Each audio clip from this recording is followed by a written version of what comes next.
Puji Tuhan, selamat malam Bapak Ibu Saudara semuanya. Salam, selamat berjumpa kembali malam hari ini dalam online Discipleship Revival Data Ministry. Puji Tuhan, tanpa kita rasa hari ini adalah pertama kali kita boleh belajar bersama-sama dalam Discipleship ini di tahun 2026 ya. Saudara, saya percaya tahun 2025 banyak hal yang telah kita alami, hal-hal yang luar biasa bersama dengan Tuhan.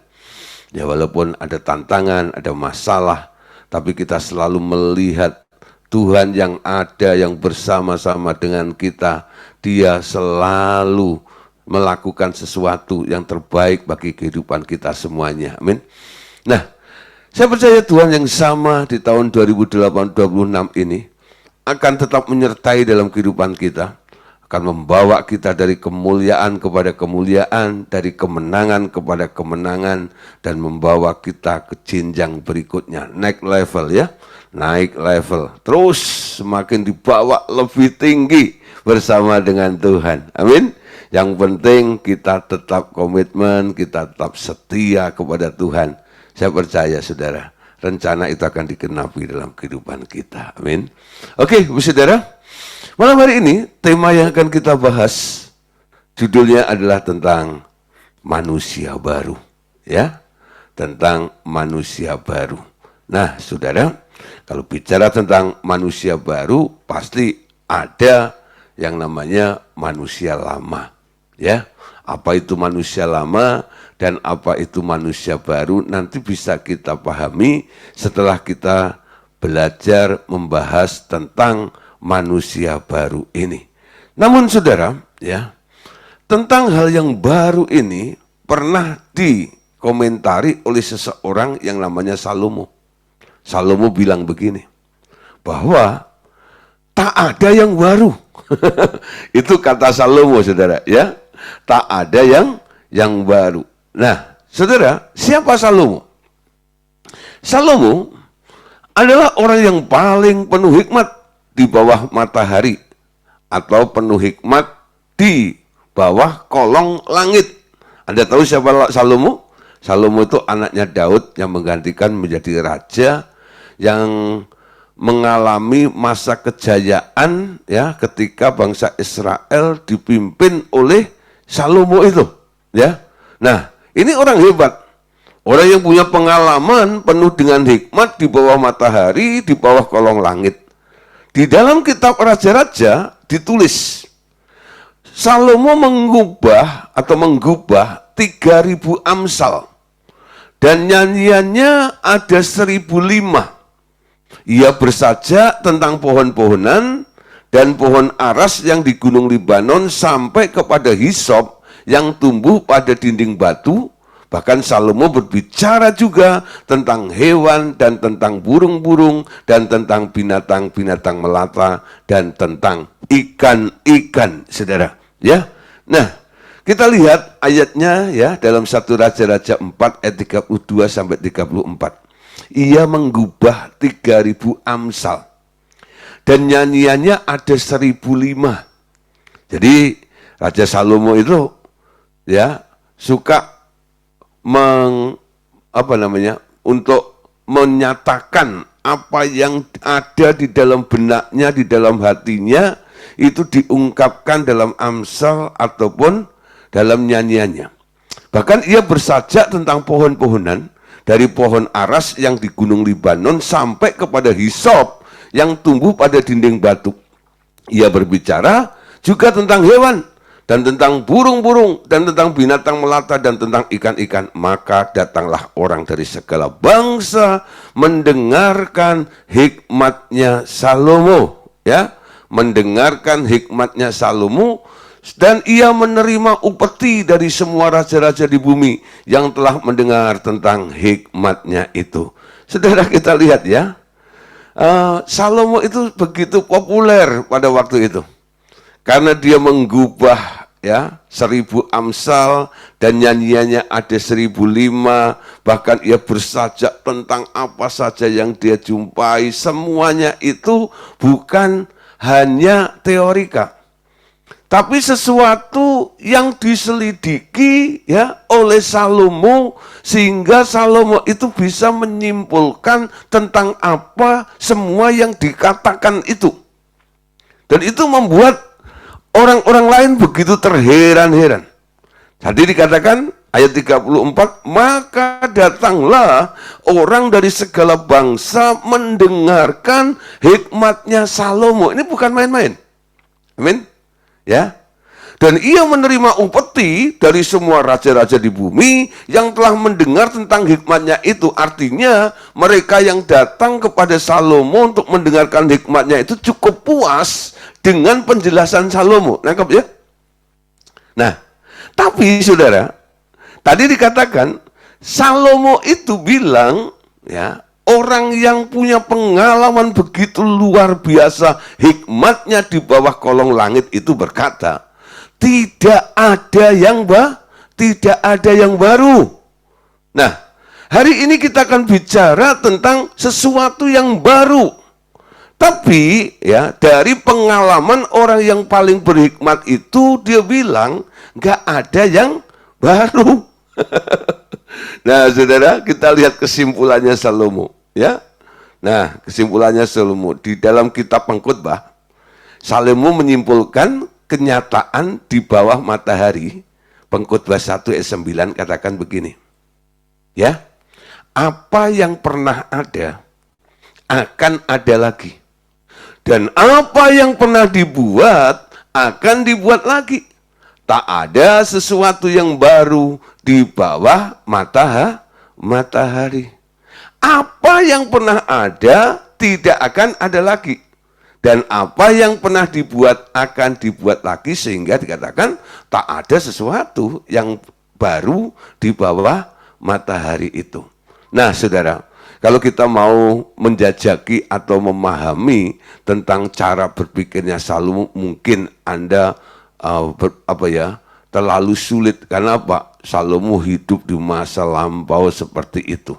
Tapi paling enggak, saudara, kita bisa melihat sebuah gambaran di masa kini. Ya, apa yang disimpulkan oleh Salomo itu mungkin disetujui juga oleh banyak orang yang hidup di masa sekarang ini. Contoh seperti ini ya, saya ambil gambaran tentang model baju wanita ya. Kalau baju laki-laki kan itu-itu saja ya, paling cuma coraknya atau bahannya atau mungkin ya warnanya dan sebagainya yang ganti-ganti. Tapi bajunya modelnya begitu-gitu saja ya.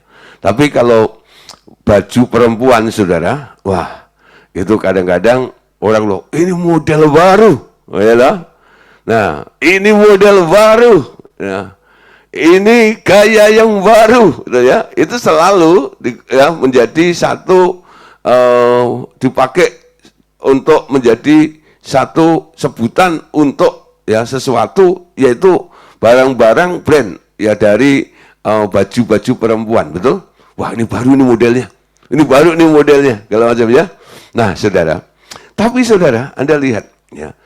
Ada orang mungkin ya ketika dia di supermarket atau ya di butik gitu, dia beli baju yang dianggap begitu baru, sampai di rumah ya mungkin lalu dia mulai pamerkan dengan keluarganya, lalu dibilang ini model baru loh, seperti ini.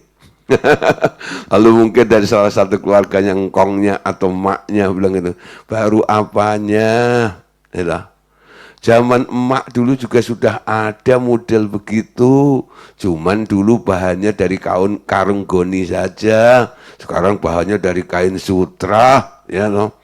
Tapi modelnya sama aja, cuma ditambah aksesoris ini dan itu dan sebagainya. Disangkal, oh nggak ada yang baru, oh gitu ya, mak? Iya, nggak ada yang baru, itu hanya rotasi perputaran saja, betul? Nah, model-model ya yang dipakai untuk dasar inspirasi dari para desainer itu apa?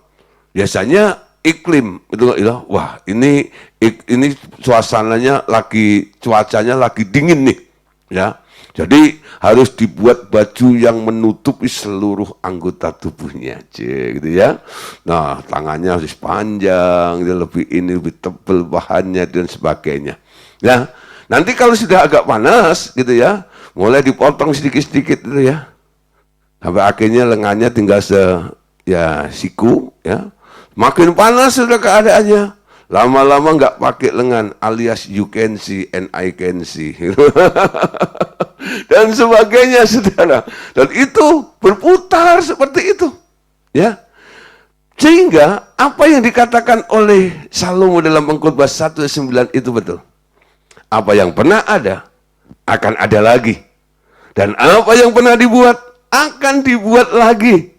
Entah tahunnya kapan, 10 tahun lagi, 15 tahun lagi, 20 tahun lagi, akan dibuat lagi. Artinya, tak ada sesuatu yang baru.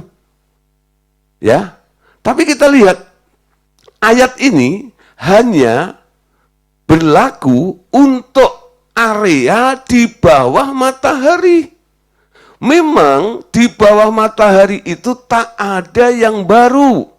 Adanya hanya sebuah pengulangan, rotasi muter seperti itu. Tapi kita tahu, saudara, kita sebagai orang percaya, betul? Ketika kita percaya kepada Tuhan Yesus, Tuhan memindahkan kita, Dia menyelamatkan kita, Dia menebus kita, lalu memindahkan kita ke dalam kerajaan anaknya yang kekasih. Nah, di dunia ini nggak ada yang baru. Tapi di dalam kerajaan surga, ada yang baru. Karena semua orang yang percaya kepada Tuhan Yesus sekarang diubah dan menjadi ciptaan baru. Amin. Ya. Nah, jadi di dalam Tuhan Yesus sekarang dinyatakan ada yang baru. Yakni manusia yang dilahirkan kembali oleh Roh Kudus. Ciptaan baru. Nah, di sini, saudara, artinya Yesus lebih tinggi dari Salomo. Karena Yesus memberikan hikmat Salomo, dia juga. Yang memberikan hikmat Salomo juga dia juga. Yesus yang memang berasal dari atas matahari, orang-orang yang dilahirkan baru sekarang juga boleh tinggal di atas matahari. Jadi istilah alam roh, ya, alam roh, nah ini sebenarnya adalah sesuatu yang bisa kita lihat di atas matahari atau di atasnya langit. Nah, langit itu apa sih sebenarnya? Ya, langit itu sebenarnya apa? Ya, langit itu sebenarnya adalah sebatas kita mampu untuk mendeteksi, untuk memandangnya. Nanti kalau sudah nggak tahu di baliknya, di atasnya lebih jauh lagi, nah itu yang disebut luar angkasa katanya. Luar angkasa. Nah di sana ada lagi matahari-matahari yang lainnya, betul?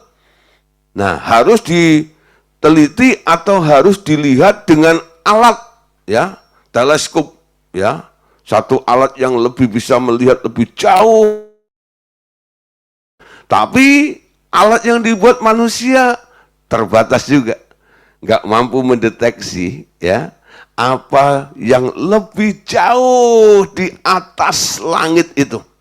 Jadi selama masih bisa deteksi, walaupun itu dengan sarana alat apapun juga, yaitu masih batas langitnya. Tapi kalau sudah tidak mampu dilihat atau dideteksi dengan cara apapun juga, itulah yang disebut di atas langit. Amin. Nah, bagaimana kita bisa masuk, bisa mengalami, dan ada, melihat faktanya, apa sesuatu yang tidak bisa kita lihat.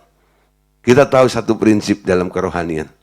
Iman adalah melihat sesuatu yang tidak kelihatan. Amin.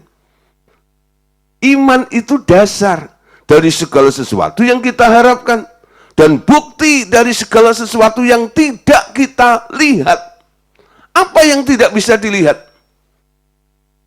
Yang di bawah matahari, yang di bawah kolong langit, bisa dideteksi, bisa dilihat. Sehingga disimpulkan, di bawah matahari itu tidak ada yang baru. Ya, tapi kalau Anda bisa melihat dengan iman bahwa di atas matahari ada sesuatu yang baru. Apa itu sesuatu yang baru? Siapa itu yang baru? Dan apanya yang baru? Amin. Nah, apanya yang baru sekarang? Semua orang ya, di bawah matahari itu adalah serupa. Maksudnya, mereka adalah orang-orang atau makhluk yang hidup untuk dirinya sendiri. Nah, jadi semua orang yang ada di bawah matahari itu punya karakter sifat egosentrisnya luar biasa. Hidup untuk dirinya sendiri. Tapi, karena Yesus telah mati bagi semua orang, menanggung hukuman dan kutuk, kita yang mengerti hal ini dapat memulai cara hidup yang baru, yakni hidup yang tidak lagi bagi diri sendiri, tapi bagi Dia, yang karena Dia kita tak perlu memelihara hidup dan kepentingan diri sendiri lagi. Ini yang baru, saudara. Mungkin casingnya sama dengan yang lainnya. Ya. Jadi tubuh Anda masih sama, makanan Anda masih sama dengan orang-orang sekitar Anda. Tapi cara hidupmu berbeda. Gaya hidupmu berbeda. Kalau orang-orang di sekitar kita adalah orang-orang yang egosentris, sekarang Anda sebagai manusia baru, ciptaan baru di dalam Tuhan, Anda sekarang menjadi manusia yang kristosentris. Kenapa? Bukan hidup untuk diri sendiri lagi. Sekarang saudara, kita tidak perlu memelihara hidup dan kepentingan diri sendiri lagi. Karena semua hidupmu, kepentinganmu, semuanya ditanggung oleh Tuhan yang menebus Anda. Amin. Engkau hidup di dalam pemeliharaan Dia. Di dalam kasih karunia-Nya kita bisa bermegah di dalam Dia. Kita bisa melakukan banyak hal di dalam Dia. Semua karena Tuhan. Nah, kalau Anda bisa menangkap, memahami tentang penebusan, Yesus mati untuk kita, menebus kita. Nah, di sini saudara, Anda yang ditebus, sekarang Anda ada di dalam protection, dalam pemeliharaan Tuhan. Dipelihara oleh Tuhan. Saudara, saya baru mengerti tentang makna dipelihara Tuhan itu setelah saya masuk Jakarta. Walaupun dari kecil saya anaknya pendeta, sudah pelayanan kemana-mana, ya. Ketika 94 saya masuk ke Jakarta, gabung dengan satu kelompok yang namanya Revival Total Ministry ini. Mentor saya bilang, Gideon, ya, di sini tidak ada gaji, kita hidup oleh iman, kita adalah hamba Tuhan. Nah, jaga integritas, dan yang paling terakhir dia bilang, jangan takut. Apapun yang kita butuhkan, kita dipelihara oleh Tuhan. Saya baru merenungkan, apa artinya dipelihara oleh Tuhan? Ayat-ayat tentang pemeliharaan itu langsung muncul.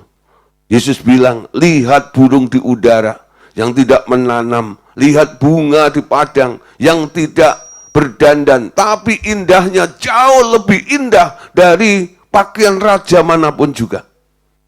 Burung di udara itu walaupun tidak menanam, makan kenyang. Dipelihara oleh Tuhan.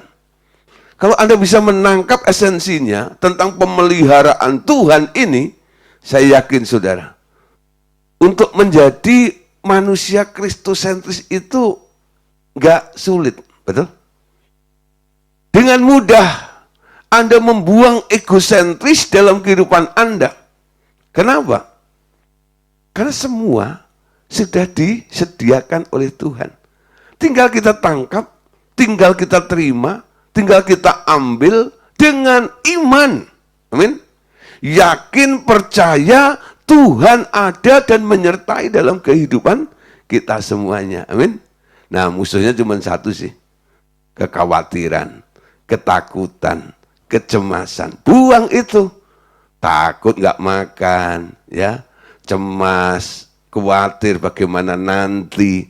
Itu harus dibuang dari mindset Anda. Dari pikiran Anda. Anda yakin di dalam Tuhan Yesus komplit. Semuanya sudah disediakan buat saya. Nah, kalau kekhawatiran, ketakutan, kecemasan itu Anda buang dari pikiran Anda, saya yakin saudara, imanmu bulat di hadapan Tuhan. Allahku kan memenuhi kebutuhanku menurut kekayaan dan kemuliaannya. Amin. Pasti itu terjadi dalam kehidupan kita. Amin. Nah, saya percaya Bapak Saudara, kalau itu terus kita genjot dalam kehidupan kita, Anda bisa menjadi manusia baru, ciptaan baru di dalam Tuhan, dengan satu kondisi yang berbeda dengan sekitar Anda. Anda bukan lagi orang yang egosentris, tapi sekarang Anda menjadi orang yang kristosentris. Amin. Ya. Jadi bisa dikatakan begini. Yang baru itu adalah manusia yang tidak egois. Tetapi sekarang hidup untuk Dia. Allah yang hidup. Dan yang begini ini belum pernah ada sebelum Tuhan Yesus. Jadi sebelum Tuhan Yesus nggak ada yang begini ini. Anda harus bersyukur. Anda hidup di era setelah Tuhan Yesus. Dan Anda bisa percaya kepada Tuhan Yesus. Sehingga Anda bisa diubah, mengalami kehidupan dimensi yang baru, menjadi manusia baru, ciptaan baru di dalam Tuhan. Yuk kita lihat ayatnya dalam 2 Korintus pasal 5. 2 Korintus 5, ayat 14-17. Sebab kasih Kristus menguasai kami. Karena kami telah mengerti bahwa jika satu orang sudah mati untuk semua orang, maka mereka semua sudah mati. Kristus telah mati untuk semua orang, supaya mereka yang hidup tidak lagi, perhatikan, hidup untuk dirinya sendiri, tetapi untuk Dia yang telah mati dan telah dibangkitkan untuk mereka. Sebab itu, kami tidak lagi menilai seorang pun juga menurut ukuran manusia. Jika kami pernah menilai Kristus menurut ukuran manusia, sekarang kami tidak lagi menilainya demikian. Jadi, siapa yang ada di dalam Kristus, ia adalah ciptaan baru. Yang lama sudah berlalu, sesungguhnya yang baru sudah datang. Ya. Nah, lihat saudara. Karena kasih Kristus menguasai kami, ya. Jadi apa yang dikerjakan oleh Tuhan Yesus itu betul-betul ya terjadi dalam kehidupan Anda, sehingga Paulus katakan kami telah mengerti bahwa jika satu orang telah mati untuk semua orang, maka semuanya sudah mati. Anda lihat, sebenarnya karena dosa, manusia itu harusnya dibuang ke neraka, betul? Mati. Tapi Anda beroleh hidup, Anda boleh selamat karena Yesus mau mati buat Anda, betul? Nah, kenapa Anda gak jadi mati? Karena Anda dihisapkan pada kematian Kristus di kayu salib. Apa yang dikerjakan, apa yang dilakukan Yesus itu mewakili Anda, sehingga hukuman itu tidak terjadi lagi atas hidup Anda. Hukumannya sudah ditanggung, kutuknya sudah ditanggung. Kalau hukumannya sudah ditanggung, Anda jadi merdeka, betul? Tidak dituntut lagi. Ya, kalau kutuknya sudah ditanggung, Sekarang yang ketinggalan hanya berkatnya di dalam diri Anda. Nah, jadi sekarang pemahaman tentang kasih Kristus yang menguasai hidup kita ini ya, membuat kita tidak lagi memikirkan tentang diri kita lagi. Kenapa? Tentang kondisimu, tentang kebutuhanmu, tentang apa saja yang engkau perlukan dalam hidupmu telah dipikirkan, telah dilakukan oleh Yesus ketika Yesus mati di kayu salib. Amin. Jadi kalau sudah ada yang mengerjakannya, Anda nggak perlu mengerjakan, bukan? Nangkep maksud saya ya? Umpama ini contoh simpel ya. Anak Anda datang ke rumah, ya pulang sekolah datang, lalu bilang, Pah, Mah, ini ada PR. Wah, papa mamanya murah hati. Dikerjain nih PR anaknya sudah. Ya.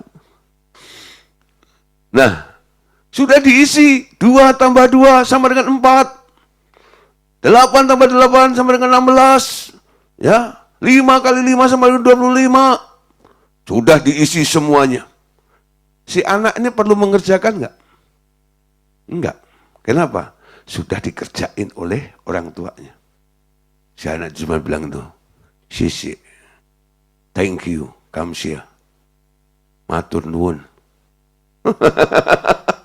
Betul? Dia nggak mikirin lagi tentang PR-nya itu kan? Kenapa? Sudah ada orang lain yang mengerjakannya. Dia bisa memikirkan yang lainnya, betul?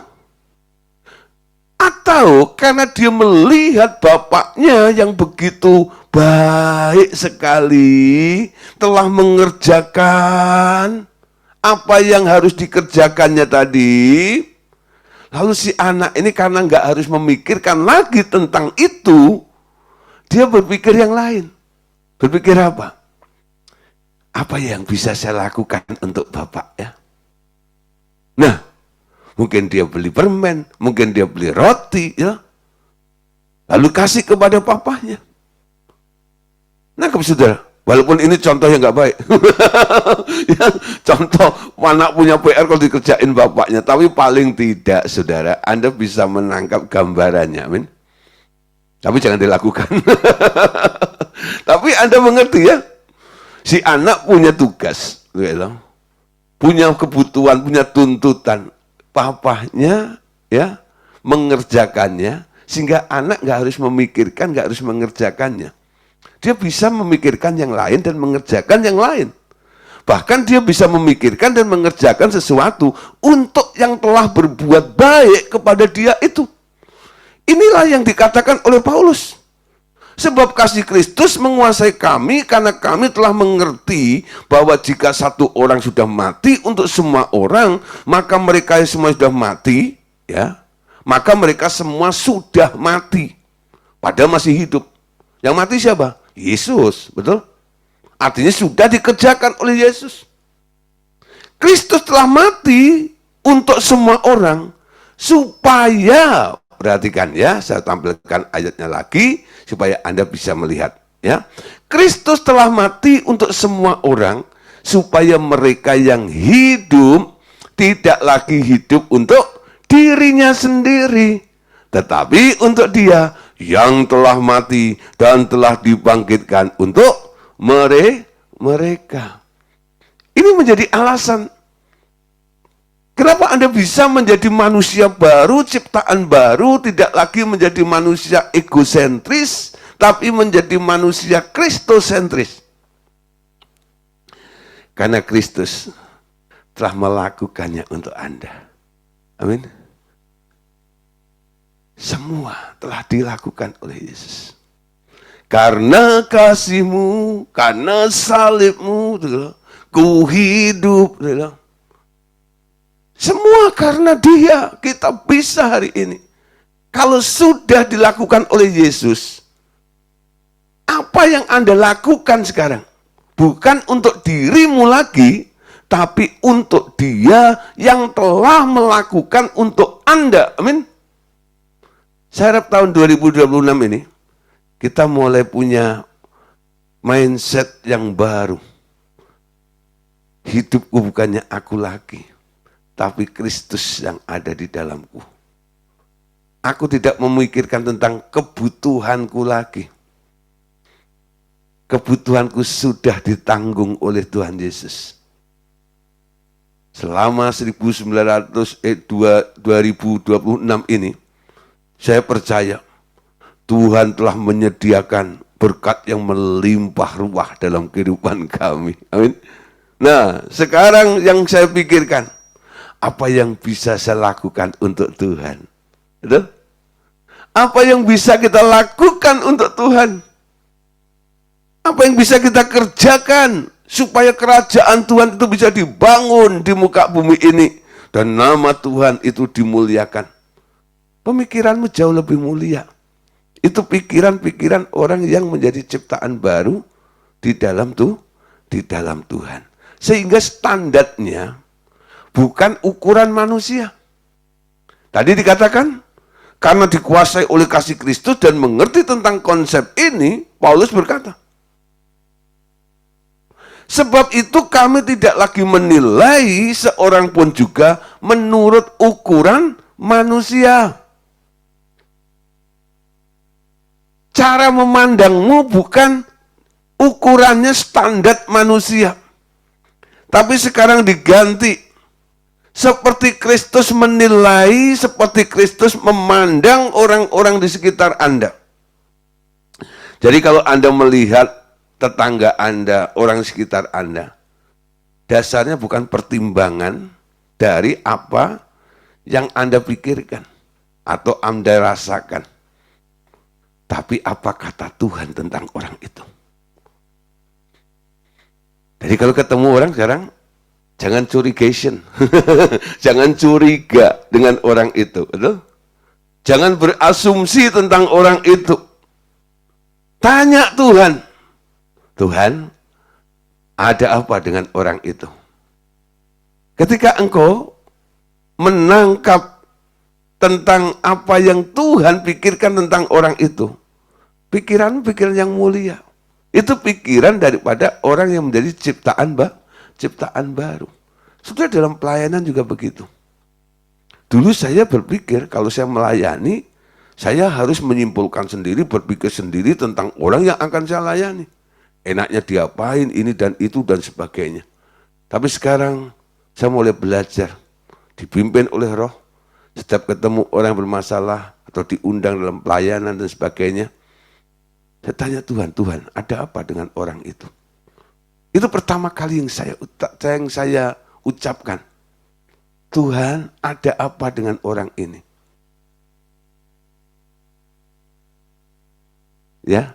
Ada apa dengan orang ini? Saya tahu ada masalah di dalam orang itu. Tapi saya tidak mau berpikir standar ukuran manusia tentang apa yang bisa saya nilai dari orang yang ada di hadapan saya. Saya pengen tahu penilaian Tuhan tentang orang itu seperti apa. Amin. Paulus berkata, sebab itu kami tidak menilai seorang pun juga menurut ukuran manusia. Ya, nah, menurut ukuran Kristus, apa kata Tuhan? Amin. Nah, saudara, banyak orang kadang-kadang sibuk untuk melakukan aturan ini, aturan itu supaya kelihatan rohani, bukan?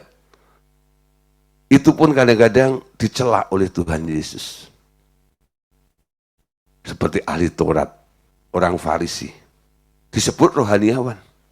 Tapi Tuhan bilang, kamu munafik, kamu kayak kuburan, luarnya saja, actionnya saja, tapi dalamnya tulang belulang, bau busuk dan sebagainya.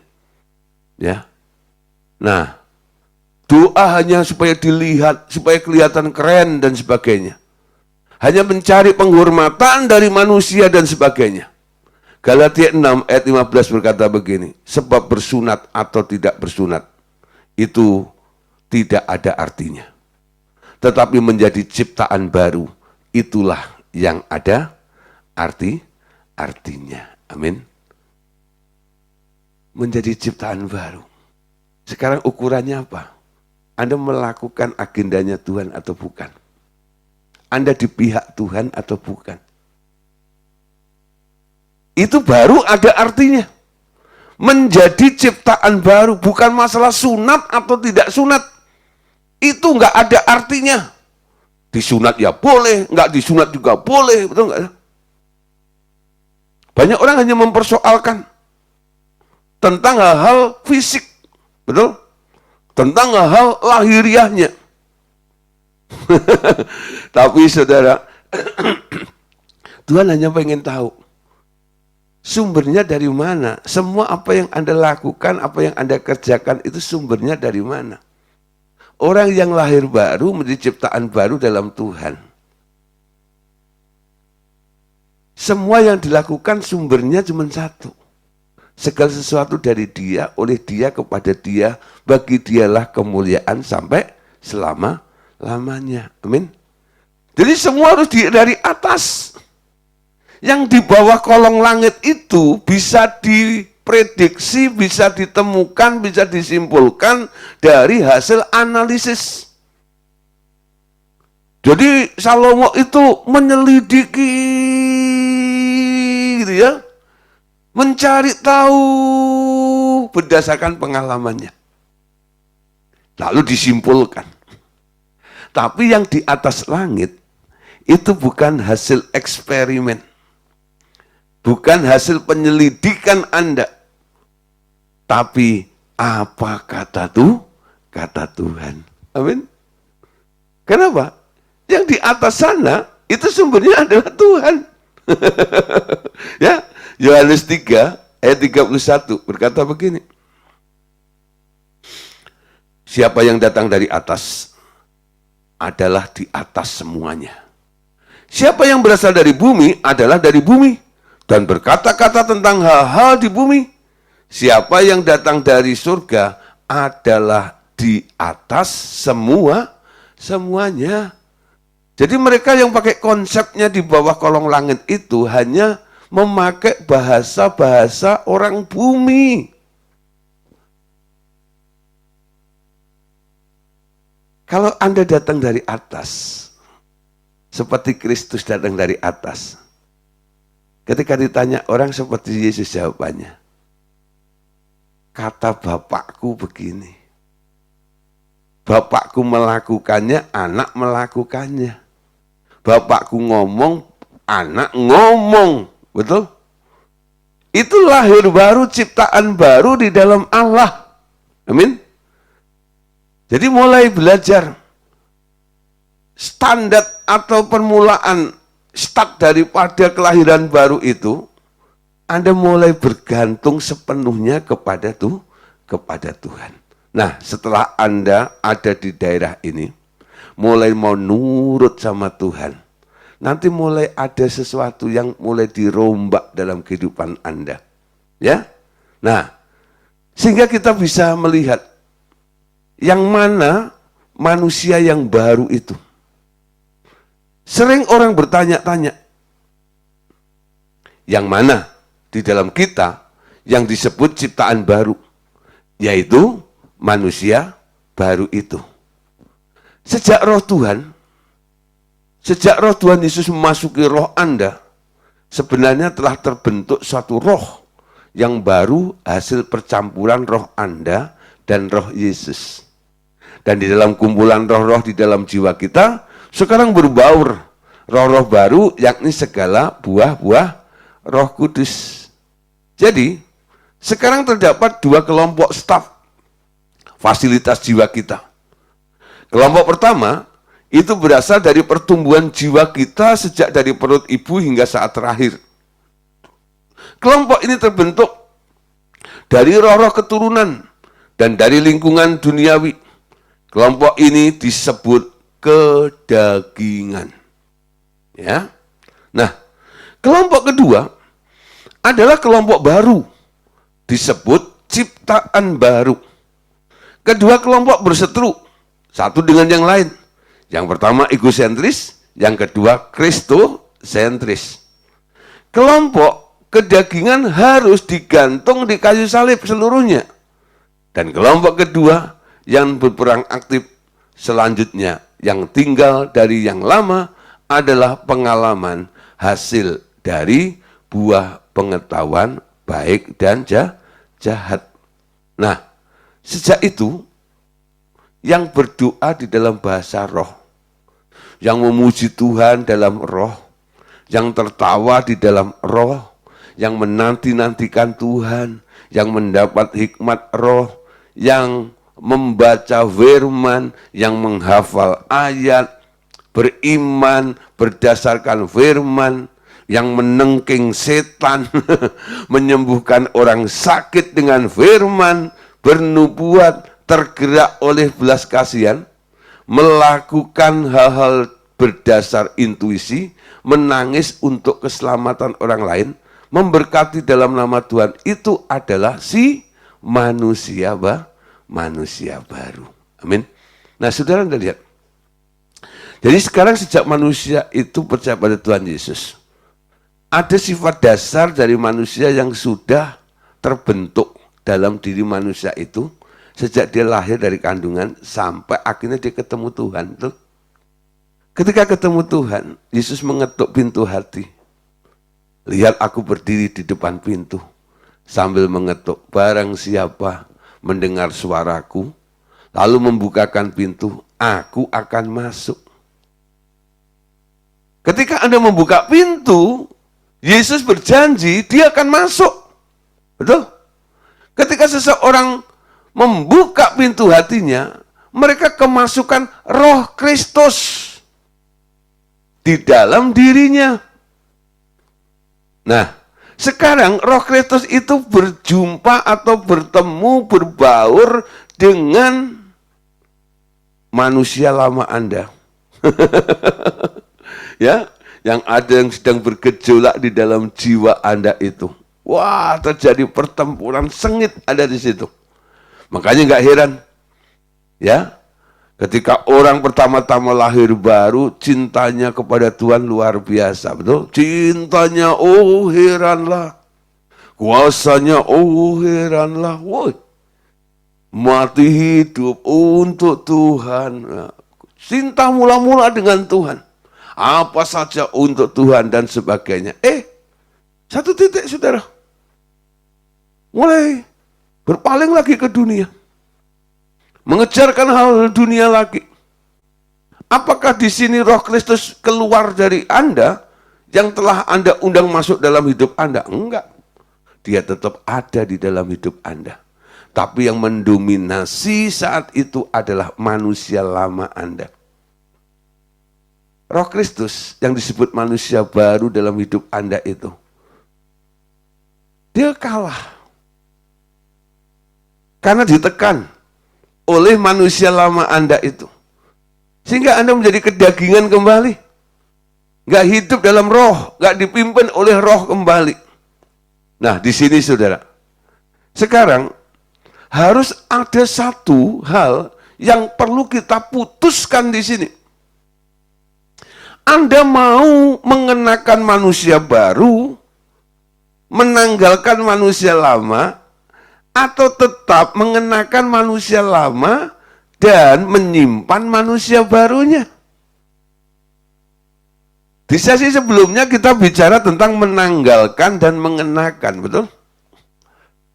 Yang menanggalkan dan mengenakan itu bukan Tuhan. Itu adalah keputusan Anda, amin. Anda mau pakai baju yang lama atau mau pakai baju yang baru, itu bukan tergantung Tuhan. Anda mau menjadi rohani atau menjadi jasmani atau kedagingan duniawi, itu bukan tergantung Tuhan. Tergantung siapa? Tergantung Anda. Pak, kenapa saya nggak bisa rohani? Apa Tuhan gak bisa mengubah saya jadi rohani?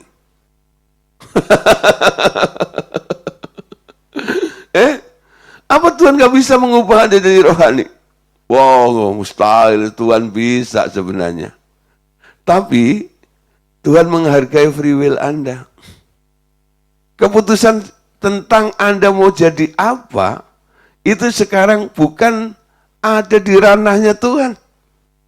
Sudah di berikan kepada Anda. Kamu jadi apa? Putuskan. Ku menjadi ciptaan yang baru oleh kuasa darahmu.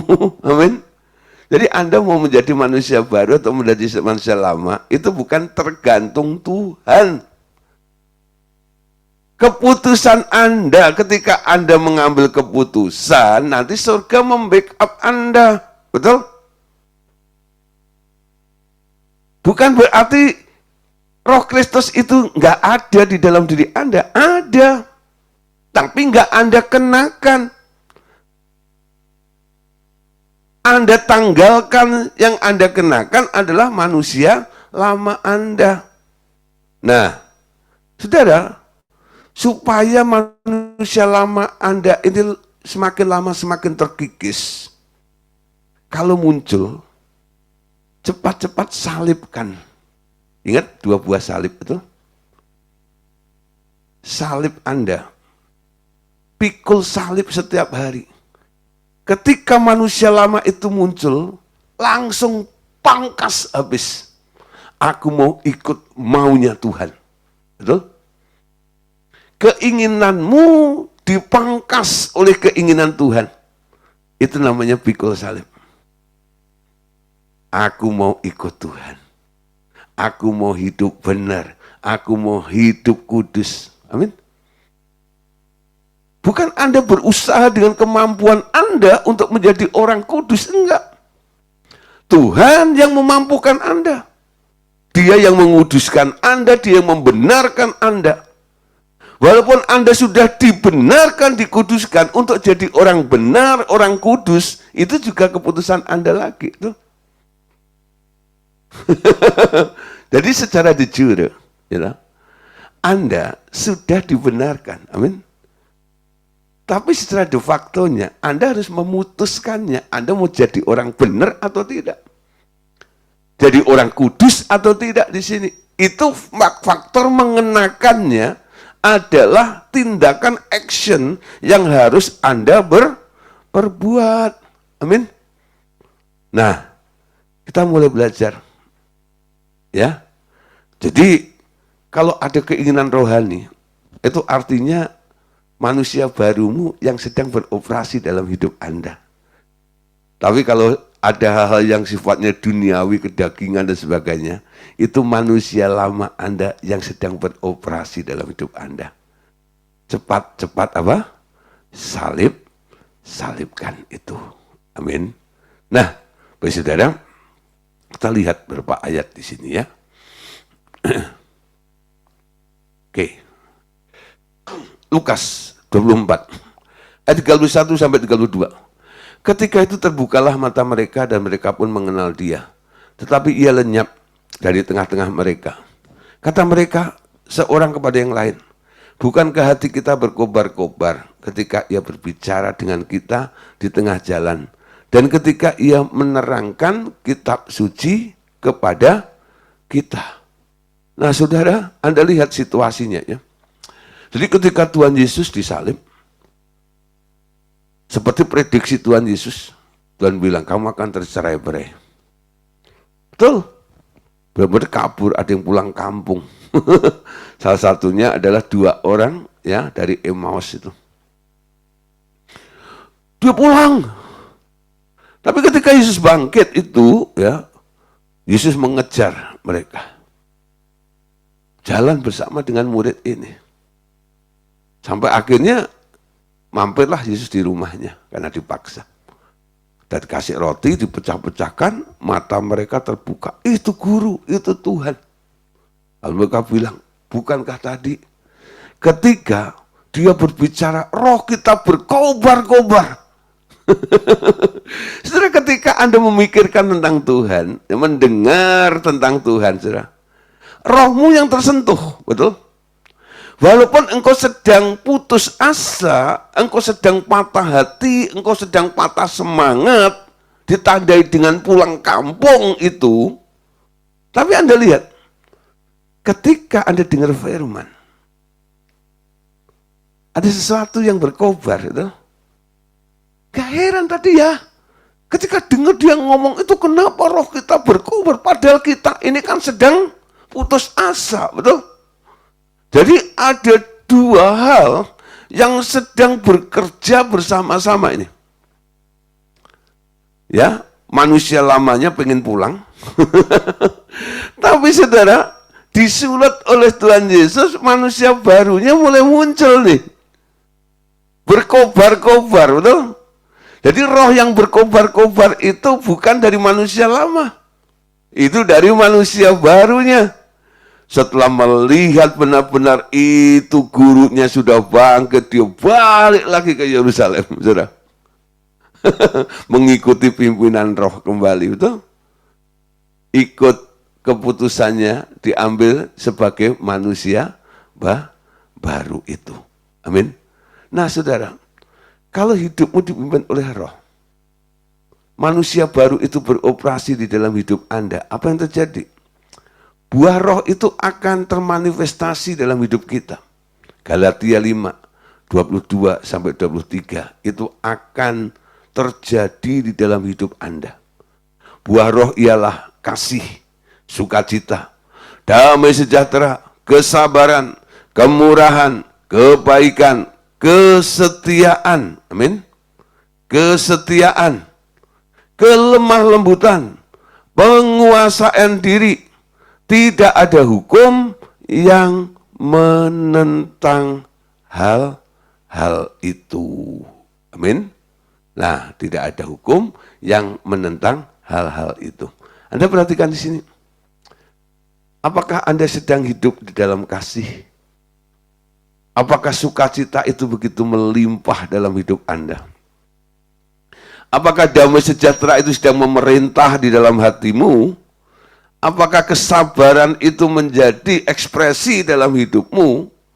Apakah engkau menjadi orang yang sangat murah hati, penuh dengan kemurahan, kebaikan, dan kesetiaan, kelemah lembutan, bahkan penguasaan diri?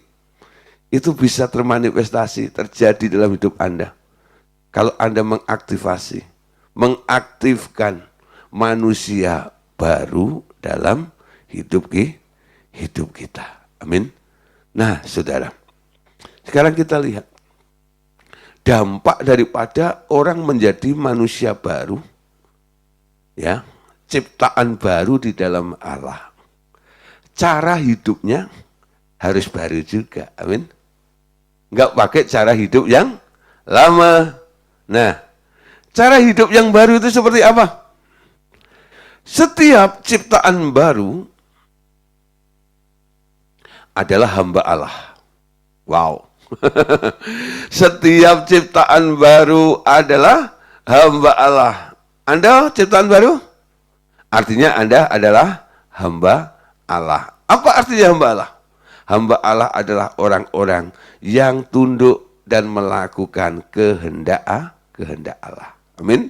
Nah, di sini harus ada perubahan arah hidup dari yang dahulunya bersifat kedagingan menjadi manusia rohani yang dahulunya hidup tanpa arah yang jelas atau sia-sia, sekarang punya tujuan yang mulia. Coba cek dalam hidup Anda. Tujuan hidupmu seperti apa? Pak, saya belum punya tujuan yang jelas. Kayaknya halnya masih sia-sia. Belum mulia. Nah, kalau Anda sudah mulai melihat tujuan hidupmu kayaknya enggak jelas. Kayaknya banyak kesia-siaan. Ya, belum ada nilai kemuliaan seperti itu. Nah, di sini saudara, Anda masih bisa melihat, memastikan, sebenarnya Anda masih hidup di dalam keinginan daging yang dikuasai oleh manusia lama Anda itu. Harus melakukan perubahan arah. Menjadi manusia rohani. Tundukkan dirimu kepada Allah. Tunduk kepada Allah. Lawan si iblis. Maka iblis akan lari kepadamu. Betul? Tadi dikatakan ciptaan baru adalah hamba Allah. Anda adalah hamba Allah, betul? Saudara jangan berpikir bahwa hamba Allah itu harus jadi pendeta. Harus punya gelar STH, MTH, MDiv, doktor, dan lain sebagainya. Bukan salah. Secara akademis, bolehlah. Ya, Anda mempunyai gelar-gelar seperti itu. Tapi itu bukan persyaratan untuk Anda bisa jadi hamba Allah. Betul?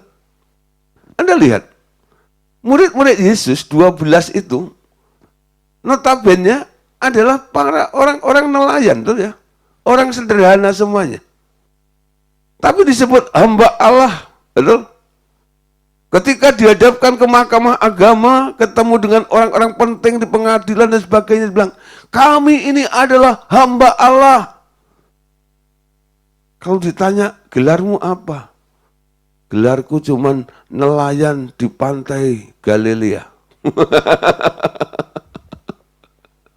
Betul nggak? Ya? Nah, nggak ada gelar STH, MTH dan sebagainya. Nah, baru ketemu namanya Paulus. Betul ya? Nah, itu sudah menjadi ahli, dokter kali ya. Menjadi seorang pelayan Tuhan. Punya gelar ini dan itu. Walaupun gelarnya bukan gelar teologi ya. Tapi sekarang banyak sekolah-sekolah Alkitab, betul ya. Yang mencinta hamba-hamba Tuhan. Nah, karena memang tuntutan sekarang ya. Harus ada gelarnya ini, dan itu, dan sebagainya. Tapi saudara, walaupun mungkin Anda tidak berkecimpung di dalam organisatoris, dalam lingkungan keluarga Anda, dalam lingkungan kampung Anda, ya, Anda bisa hidup sebagai hamba Allah, betul? Bisa hidup sebagai hamba Allah, walaupun Anda bukan pejabat dari sebuah organisasi gereja. Hamba Allah. Ya, melakukan apa yang Tuhan perintahkan. Jadi nggak harus jadi pendeta. Kalau Tuhan percayakan Anda untuk memimpin ya sebuah kelompok atau jemaat, dan Anda harus berorganisasi dan menjadi pejabat di situ, ya silahkan. Tapi ya nggak harus menjadi seperti itu dulu. Ya. Nah, skopnya bisa Anda lihat aja, menjadi hamba Tuhan atas diri Anda sendiri, atas orang sekitar Anda, keluarga Anda, dan lain sebagainya. Oke? Nah, saudara, jadi kesadaran Anda sebagai hamba Allah, ini akan mengubah arah hidup Anda. Amin? Ketika arah hidup Anda berubah, cara hidupmu juga akan berubah. Karena apa? Sekarang Anda punya pikiran yang mulia. Jadi menjadi pelayan Allah yang maha besar adalah panggilan yang luar biasa tingginya. Sejak kegagalan orang Israel dijadikan bangsa imam-imam karena mereka menyembah lembu emas di Gunung Horeb, rencana Allah membuat bangsa imam-imam itu ditunda hingga penebusan dosa oleh Tuhan Yesus. Sekarang siapa yang mau percaya penebusan ini dipanggil menjadi imamnya. Jadi semua. Nah, seorang imam adalah pelayan Allah. Di sini harus disertai dengan motivasi baru dari hidup manusia baru adalah melayani Allah. Pelayan Allah. Anda itu imam. Nah, kita melihat dari Matius pasal 5. Kita memperoleh satu gambaran dari Tuhan Yesus tentang kerajaan surga. Bahwa ia memanggil kita sebagai hamba-hambanya untuk bekerja bagi dia. Memperniagakan talentanya. Kalau dahulu pekerjaannya adalah melakukan kehendak Bapa dan menyelesaikan pekerjaannya, lalu mengutus murid-muridnya menumai di ladang pemberitaan Injil, seperti itu jugalah pekerjaan Anda. Amin. Jadi kerjaannya sama seperti Yesus. 1 Petrus 2:9. Nih, Supaya Anda yakin kalau Anda itu adalah imam. Amin. Tetapi kamulah bangsa yang terpilih. Imamat yang rajani. Bangsa yang kudus. Umat kepunyaan Allah sendiri. Supaya kamu memberitakan perbuatan yang besar dari Dia yang telah memanggil kamu keluar dari kegelapan kepada terangnya yang ajaib. Kamu bangsa yang terpilih, amin. Imamat yang rajani. Kita ini imam. Imam itu adalah hamba Allah, pelayan Allah, amin. Melayani Allah. Matius pasal 25, 14-15. Perhatikan. Sebab Allah kerajaan surga sama seperti seorang yang mau berpergian ke luar negeri, yang memanggil hamba-hambanya dan mempercayakan hartanya kepada mereka yang telah diberikannya. 5 talenta, yang seorang lagi 2, yang seorang lagi 1, masing-masing menurut kesanggupannya. Lalu ia berangkat. Ya, nah saudara, Anda dipanggil, Anda dipercaya oleh Tuhan untuk melakukan sebuah tugas. Dan Tuhan itu melihat ya kapasitas di dalam hidup Anda. Sehingga talenta yang diberikan, ada yang dapat 5, ada yang dapat 2, ada yang dapat 1. Alasannya menurut kesanggupannya. Ya, lalu tuannya berangkat. Berangkat kemana? Kampung halamannya pulang. Nanti dia akan balik lagi. Untuk apa? Meminta pertanggungan jawab kepada mereka yang dipercayakan. Sebenarnya ini ada khotbah tersendiri, saudara. Ya, pertama begini. Awalnya Anda menjadi orang yang percaya kepada Tuhan. Semua orang kalau ditanya, siapa di sini percaya kepada Tuhan? Oh, angkat tangan semuanya. Ya, saya percaya pada Tuhan. Tuhan yang bagaimana? Tuhan yang ajaib, Tuhan yang luar biasa, Tuhan yang dahsyat. Semua percaya tentang Tuhan seperti itu. Ya. Percaya kepada Tuhan. Tapi kalau saya tanya yang kedua, siapa di sini yang dipercaya oleh Tuhan? Mulai turun. Dari 100 orang. Kadang-kadang hanya tinggal 5.